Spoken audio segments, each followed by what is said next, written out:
Nous nous trouvons dans l'abbatiale Saint-Ouen de Rouen, qui est un chef-d'œuvre du style gothique rayonnant. Et dans cette église exceptionnelle, nous avons la chance d'avoir un des derniers instruments du facteur français Cavaillé-Coll. Alors cet orgue est connu dans le monde entier, pour bien des raisons, mais surtout parce que son équilibre sonore est exceptionnel.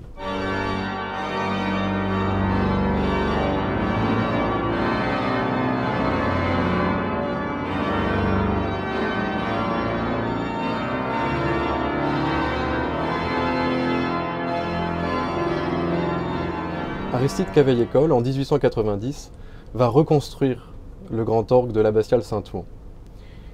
Il va réutiliser le meuble Louis XIII que l'on voit aujourd'hui et qui contenait du matériel ancien, des tuyaux qui dataient parfois du XVIIe siècle et du XVIIIe siècle, et il décida d'en faire une synthèse.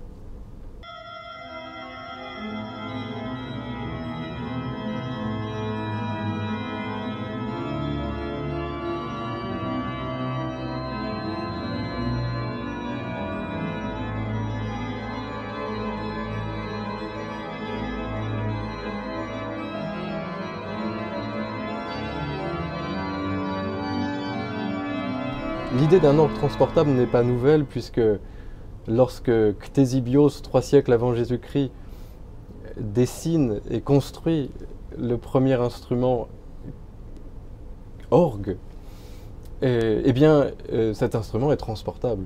Dans quelques jours, ce sera l'orgue du voyage qui sera entendu sous la pyramide du Louvre, qui est un instrument transportable, mais naturellement, c'est un instrument de poche.